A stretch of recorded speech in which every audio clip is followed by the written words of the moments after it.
everyone. My name is Adam Williams, and you are listening or perhaps watching to another episode of Retail Redeveloped. Now, I am very excited to be joined by Bruce Hensley. Now, who the heck is Bruce? Bruce is the guy that has brought Restaurant Week to Charlotte for years and years. And the reason that we're talking today is because it's back.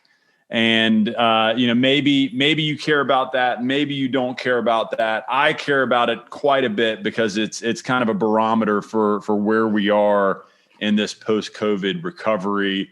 The fact that we can welcome large crowds back to a restaurant is something that I'm very, very excited about. But before we jump into what is Restaurant Week, if you're not familiar with it, Bruce, do me a favor. Just take 30 seconds and introduce yourself. Tell people kind of who you are and a little bit of your background before we jump into the topic at hand. Bruce Hensley. I'm a public relations guy from Charlotte. Started my company, Hensley Fontana, in 1985. And we developed a specialty in the hospitality, tourism, restaurant industry. And we parlayed that in 2008 into founding and now owning and operating Queen's Feast, Charlotte Restaurant Week. And we are back. We were on hiatus for a year due to the COVID-19 pandemic. We set records on all front in January 2020. Queen's Feast had 143 participating restaurants in a 10-county area that produced approximately $10 million in revenue for those participants over a 10-day period. And then nothing. So crickets. Yeah, we were hoping to be able to do some semblance in July of 2020, but the COVID-19 pandemic had different ideas. So we did not do it last July or this past January, but we are back. We've got over 40 restaurants in a 5-county area. Very excited, especially since a lot of the restaurants are having some issues with staffing and food cost and even food supply chain issues. But we've got a few dozen that are ready to go and take what we can give them. We keep our finger on the pulse of the restaurant industry because we have represented over 50 restaurants in our tenure, doing grand openings and marketing and reopenings and special events and that sort of thing. So we were in constant contact with some of the more famous and robust restaurateurs in the marketplace. And a lot of them said, we can't handle what Queen's Feast does for us. So we're going to sit out the July 2021 event, and hopefully things will be back to some semblance of normalcy in January of 2022. And we hope that too.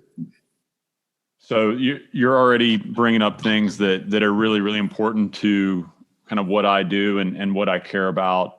Just talk me through kind of the birth of Queen's Feast and what gave you the idea and how you grew it. We had a client called the Ocean Air Seafood Room, which is at Piedmont Town Center. It's where Bentley's is now. George's Brasserie was most recently. And they were a very large, aggressive restaurant company out of the Midwest. And they hired us to do their grand opening. When the Palm came to town and Sullivan's and Morton's and BLT Steak, all these restaurant chains hired our company to do their grand opening and their ongoing marketing. And Ocean Air hired us as well. And in June of 2007, we were in a marketing strategy meeting at the Hampton Suites Hotel at Phillips Place with their New York City-based investment group. And one of the guys, we were going over maps and strategies, and he said, well, what about Charlotte Restaurant Week? And I looked at Jill, my wife and business partner, who was really the brains behind Restaurant Week, and I said, what the hell, Charlotte Restaurant Week? So the guys explained the concept to us. It had actually started in New York City, the Restaurant Week concept, during the Democratic National Convention of 1992, as a way for upscale restaurants to attract media during the convention. And New York's was wildly successful, and it spread slowly across the country. In 2007, when we learned of the concept, there were only about 24 restaurant weeks nationwide, and they were all the big cities. So as these fellows explained Restaurant Week to us, the whole concept of how it works, and you typically do it in a slow period. So the restaurants benefit through additional cash flow. They keep their staff working. And they gain the coveted trial business because you're offering 3-course prefix dinners for a significant discount. So it entices more trial business. So people are more comfortable getting out of their typical geographic or economic footprint and going to a new neighborhood or a new town, or in our case, even a new state. So he explained the concept to us, and we got excited, and we said, we like that idea. He said, do you think you could do that in Charlotte? And I said, I don't see why not. This was June of 2007. And he said, can you do it by September? And we said, no. So we spent the next 14 months doing due diligence on Restaurant Week. We called friends. I'm a member of an organization called the Society of American Travel Writers, which is the world's largest and most prestigious group of travel journalists. And within that group, there are lots of public relations people throughout the country. So I called some of my public relations contacts at Denver, Dallas, San Francisco, and Boston, and interviewed them and asked them, how do you do this Restaurant Week thing? What works best? And they were all fantastic. And the folks at Denver, Colorado, even shared their blueprint with us. And that's the one that we liked best. We liked their website the best. We liked the simplicity. They weren't doing lunches. They were just keeping it very, very simple and cut and dry. So we pretty much copied the Denver, Colorado mode. And it was pretty darn successful. The first one we had in July of 2008, we had 42 restaurants in Mecklenburg County only. And then the economic crisis of 2008 hit. Wachovia went belly up, and all of the big companies, the utilities, the banks, the law firms, the accounting firms, they all— No more expense accounts. Right. They all cut their expense accounts. So the restaurants were dying. So we weren't going to do it again. It's an enormous amount of work. And we are for-profit, unlike the CVBs that we had talked to, that's often done by a tourism development authority, a convention or visitors bureau, even a chamber of commerce, sort of as a necessary evil. We're a private public relations agency, and we take Restaurant Week very, very seriously, and we molded it into a for-profit venture and sort of did a different mode. But we had to more than triple the entry fee for the restaurants going into January of 2009, and we thought this was going to be our death knell. But they were so hurting and they were so desperate that we went from 42 restaurants to 56. And then in July of 2009, we expanded it to 10 days and went to 72 restaurants, and then it just pretty much exploded from there. And it's a lot of work and it's a lot of labor, and my wife, Jill, is the brains and beauty behind the operation, and I'm the brawn and the babble. That's amazing. So 2009, you thought was going to kill you. It ended up being, kind of a spark that allowed you guys to grow. Obviously, let's take COVID out of it. You started with 40 restaurants ish. Where did it get to at the peak? It was January 2020. We had 143 restaurants in a 10-county area. We had 6 restaurants in Hickory. Our footprint is 80 miles north to south and approximately 60 miles east to west. So we've got a winery in Rowan County. We've got restaurants in Gastonia, as far north as Hickory, and as far south as Rock Hill. So it's a pretty big footprint, but it's a good-sized market. Yeah, that's so exciting. And I love the idea of what you mentioned earlier, which is getting people out of their comfort zone. I think that's so important, because when I think back to Charlotte, even 10 years ago, 7, 8 years ago, we were a meat and potatoes kind of crowd, right? Like it's a banker crowd. Nobody wanted to break the mold. And the restaurant scene was kind of middle of the fairway. Not to say that you couldn't get good food. It certainly wasn't experimental or avant-garde. And I think things like what you do enable people to take a little bit of risk, right? People don't think about restaurants as being a risk, but it is.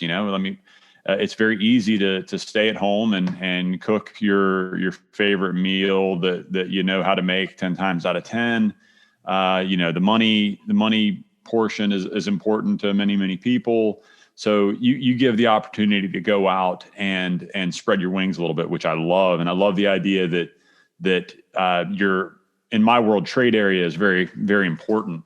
And I love that you're able to kind of artificially expand trade areas, even if it's only for a couple weeks. I think that's really exciting because to think of somebody from Hickory coming down to Huntersville or Mooresville when they normally wouldn't, or vice versa, I think is a really, really cool trick. Walk me through how you guys have dealt with. Obviously, you're in the same boat as a lot of my friends and clients that are in the restaurant business. You're forced to completely shut down. I'm sure you thought about hanging it up many times, but obviously, very exciting to know that you did not hang it up and you want to build this thing back. Walk me through that kind of mental process and how you guys came to the decision to keep it moving. Well, we never thought of hanging it up. It's a good thing. It's good for us. It's good for the restaurants. It's good for the dining public. So it's clearly a win-win-win situation. We just had to ride out COVID. Fortunately, we have other accounts that kept us afloat. We've been working with Autoville Car Wash since 1999 and their sister company, Halco, which puts other people in the car wash industry. So we've been busy with them. We had a distillery that went from making liquor to hand sanitizer that hired us for a project. So we just sort of plugged along and, cut 10 weeks of travel and cut expenses and didn't go out to eat. But we knew it would come back, and we know it's going to come back. And I think it'll come back bigger than ever. One thing to your point that you mentioned earlier, you said Charlotte is a steak and potatoes town. That's a great point. Before the Great Recession of 2008, Charlotte had 2 Ruth's Chris, 2 Mortons, a Palm, a Sullivan's, Fleming's, Chima, Capitol Grill, Del Frisco's, and McIntosh's, in addition to a litany of other locally owned steak and chopped houses. A lot of steak. Yep. And back to the Ocean Air Seafood Run, the greatest shame, I think, is the demise of that, because they were the Del Frisco's of seafood. They put that sort of effort into it. And working with them, I learned more about the procurement, delivery, and preparation of ultra fresh fish than I had the previous 25 years. And it struck me funny that people were not hard pressed to spend $35 or $40 for a piece of steak, but they wouldn't do it for a beautiful piece of fish that was literally swimming off the coast of Hawaii yesterday. That's how their supply chain worked. They talked with boat captains. It was an amazing operation, and we're so glad that they informed us of what Restaurant Week is, because that was our impetus. That was our springboard to take it. So, and we're back. That's so cool. So walk me through what people should expect. Obviously, you built a massive following. Like, what is I believe you mentioned this earlier, but at the peak, I mean, how many humans were enjoying Restaurant Week, roughly? We have estimates based on some of our partners, our website, reservation systems, the analogs, even the interviews that we've done with restaurateurs over the years. So in January of 2020, we had right at 400,000 visits to the website in a 30-day period.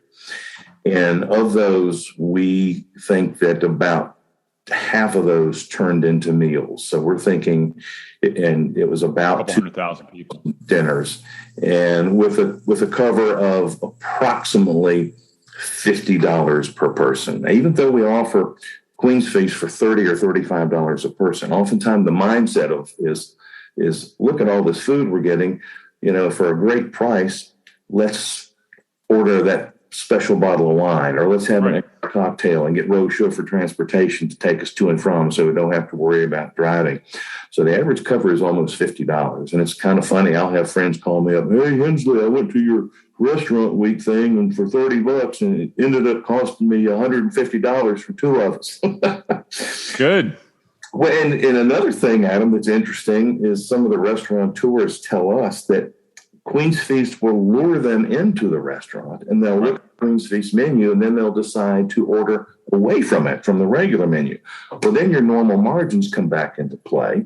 So golden. And oftentimes they'll say, well, let's get an appetizer for the table, or let's get an extra dessert. So they're going away from that. But that's the magnet that gets them in there. And you do have people that just spend $30 or $35 and drink water and unfortunately decide that they shouldn't tip. And then we discourage that. And especially the tipping. And now in this day and age, we want everybody to come in at least, 20-25% tip. Yeah, but you're going to have that contingent show up for anything, right? Right. And honestly, that it goes back to just not being able to please everybody, right? You're gonna have those people that think that they're doing you a favor by showing up at your door, and they don't understand hospitality. They don't understand how hard it is to run one of these restaurants.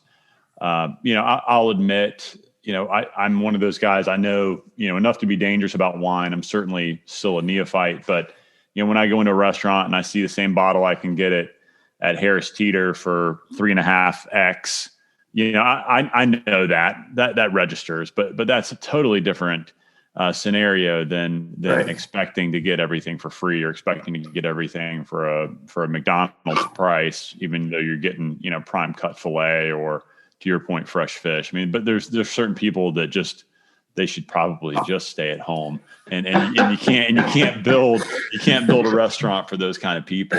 But walk me through kind of what you guys are expecting. Obviously, you're not going to go from 0 to 60 overnight again. Walk me through kind of how you see this thing building back up, and how many years do you see until it's back to its former kind of gusto? Boy, if I had a crystal ball, we don't know. We've got the same amount of people living in the market with 103 fewer restaurants than we had the last time we did it. So I would highly encourage people to get reservations quickly. It's restaurantweek.com. You go to the website, you see what restaurants are participating alphabetically and geographically, what their Queen's Feast menus are, and go to their website. And you can also make reservations, and you must have reservations, especially in this day and time with the staffing the way it is. So, Adam, we're hoping that the staffing issue will fix itself or get fixed, and that the food costs will level off, and that the supply chain gets a little more stable. And that, we have 150 restaurants in January of 22. Now, that's a fantasy, but will it happen? We have no idea. It needs to happen quickly because these restaurants... There's a huge amount of pent-up demand right now. Yes, huge. So I imagine there's a huge amount of pent-up demand. I think that the notion of revenge spending is real. I think that people have been cooped up and they want to get back out, and they want to get on with their lives and fellowship with the people that they haven't had an excuse to fellowship with in a while. The issues above and beyond COVID that are affecting your clients. You mentioned a couple of them. Labor, huge issue. Supply chain, commodity cost. These things are big challenges. Walk me through what your clients are telling you, and just let's explore that a little bit.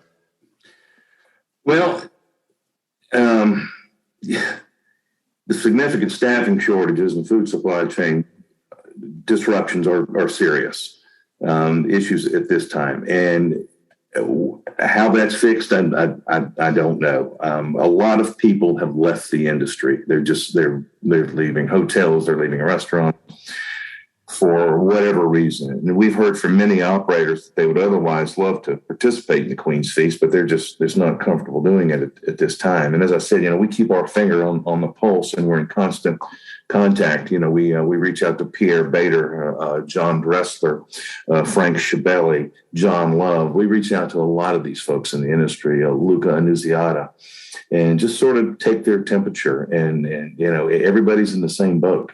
Some of them perhaps are a little more comfortable since they're participating in Restaurant Week. But it's I don't have a crystal ball. I really have no idea what's going to happen. It's got to get better. We've had, I think, about 15 typical participants that went out of business.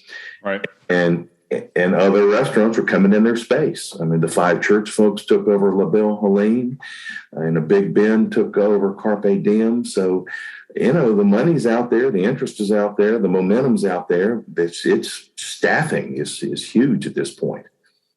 Yeah, Bruce, you know what I'm seeing, because you mentioned 100 restaurants that are no longer here. So I look at COVID as a massive accelerant, right? And I'm lucky enough to talk to really, really informed people on this podcast about every week. And that's something that I hear over and over and over, that COVID in the retail business and in the restaurant business, you would produce like a 3 to 5 year acceleration of what was already going on. Yes. So you have the restaurants that were already struggling, they done. The restaurants that were, you mentioned John Dressler, Frank Schiavelli, those guys that are seasoned professional restaurateurs, it enabled them to kind of even maybe gain more of a foothold. I go to John's restaurants more now than I did pre-COVID, because I know that he's kind of figured out staffing and he's figured out supply chain. He's limited his menu down to the things that he knows he can really provide and perform on. And he's honestly probably stronger of an operator now than pre-COVID, because people like me that are in the business and around the business know that, that's going to be consistent. Frank was able to take over a restaurant in Pleasant Midwood. We can go on and on and on. So this accelerant, I think, has been very, very fascinating. And I am very curious to know how that's going to play out over the next 6 months as this recovery continues to kind of evolve. I think that being able to use the staff you have in a more calculated way to trim labor and to be really creative with solutions. Maybe it's online ordering or online paying. Maybe it's it could be many, many things. I'm not an operator and I'm not smart enough to figure that stuff out. I equate it to the stock market making an adjustment. It always bounces back, and I think the restaurant industry will too. I think they're going to have to pay their staff more. They're going to have to look at their business models. Food costs will go up. But those are my thoughts and predictions. So, but it will be back. I think it'll definitely be back, and I just hope it's January. That's right. I do as well. So, Bruce, tell people how they can find out more about what you're doing, how they can connect with you, how they can connect with the Queen's Feast, how they can kind of make their plans and give everybody some insight on how they can learn a little bit more. Google my name, Bruce Hensley, or go to hensleyfontana.com. That's the public relations agency website. It's a boutique agency run by my wife, Jill, and me, primarily her. And the Queen's Feast website is charlotterestaurantweek.com. It starts July 16th. It runs for 10 days through the 25th. We have over 40 restaurants in the 5 county areas serving 3-course dinners for just $30 or $35 during that time. If people go to the website, they can see what restaurants are participating, their location by alphabet, they're alphabetized, or geography. And you can see what the Queen's Feast menus are, and you can visit the restaurant's website and you can make reservations, which we highly, highly suggest. I would second that. If you're walking into a restaurant right now and you're going to notice empty tables and they're not going to seat you and you're going to be upset, and Bruce and I have told you a little bit about why that is. Restaurants just can't cope right now, and it's not their fault. I went to a restaurant the other day, and there was a big sign. It was at a beach, so that even makes restaurants more of a challenge. But a big sign out front that says, please be kind to our staff. There's not many of us, and they're working as hard as they can. And I thought that was a really kind of disarming way to kind of put people at ease. Be like, hey, we got who showed up. We're trying. Be nice to our people because they're working their asses off, and we need twice as many of them.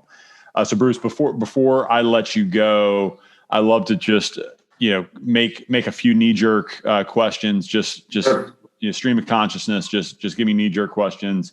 I'm not going to make you say one because you're in the business and I know you can't. But give me your top couple restaurants that when it's just you and your wife, you like to go to, the ones that you always kind of find yourself. I mentioned that I'm at Dressler's restaurants all the time. I don't like to tell him that because it gives him a big head, but give me a couple maybe hidden gems that you and your wife like that people outside of the business might not know as well. It all depends on what we're interested in, what we're looking for. We're looking for romance and intimacy and something. Oh, let's keep it PG, Bruce. Let's keep it PG, buddy. Keep it quiet, or do we want sushi? Do we want seafood? Do we want foreign food? There are hidden gems all over this town. We like to go to the local operators and visit those guys, the Chevellies and the Dresslers.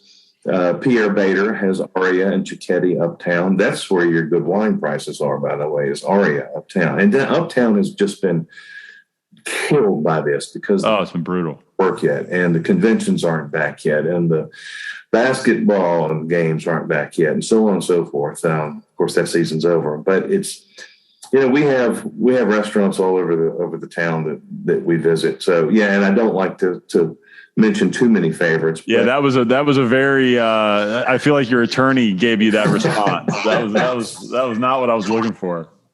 Well, it all depends on what we want. It really does. We're fans of. We like to go where we know some of the people and we know what sort of food and product we're going to get, and that they can see that we're supporting them because they support us. I will say that we always prefer to go to restaurants that are participants in Charlotte Restaurant Week over those that are not. You're voting with your wallet. I get that. Support those who support us. Absolutely. Do you find what feedback do you get from the restaurateurs? Obviously, the restaurateurs love the business and love the traffic. What kind of feedback do you get from people that are with you year in, year out? As how traffic from this week would trend against other weeks that are kind of similar, kind of lulls in the market? What kind of bump do these restaurateurs typically see? Huge bump. That we used to survey them, and we can see what the traffic is on our website and through some of the reservation services, and it's huge. And it's going to be interesting to see what we're doing with 103 restaurants fewer than what we had in January 2020 with the market the same. So the website traffic is already up. There's a lot of publicity out there. There's a lot of social media garble and blab and talk about it. And we've had more people sign up for our email database this past month than we ever had before. So it's crazy. We have pretty good followings on social media. So it's those that are participating, bless them. They have the confidence that they can do what it takes to handle it. And they can control it through reservations. They can say, right. They can throttle it back. Exactly. Yeah. And some of the more astute ones, Adam, will extend restaurant week. Some of them will go for another few days or even another week just to get that demand, to satisfy the demand. So, our restaurant week officially is July 16 to 25, but you may see some participating restaurants extend that a week or maybe even two. It's happened before. That's awesome. Well, Bruce, I tell you what, nobody's a bigger fan of what you're doing. I think it's so important. And guys, if you're not a big restaurant person, get out there and support these guys. They've had a hell of a ride this last year.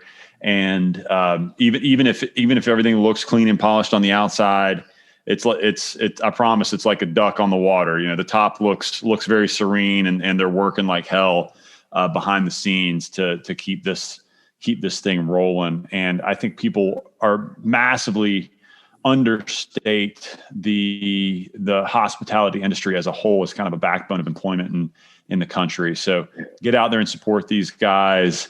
Open that wallet and give these guys a little bit of love. And Bruce, thank you so much for giving people a reason and an excuse to do that. Keep expanding that trade area and keep doing that work. And I hope we get it back up to its former glory here ASAP. Thank you. Well, it's our pleasure too. I'll leave 3 tips, 2 of which you've already hit on. If you have a reservation and you're not going to be able to keep it, please let the restaurant know. Call them and cancel your reservation, especially in this day and time.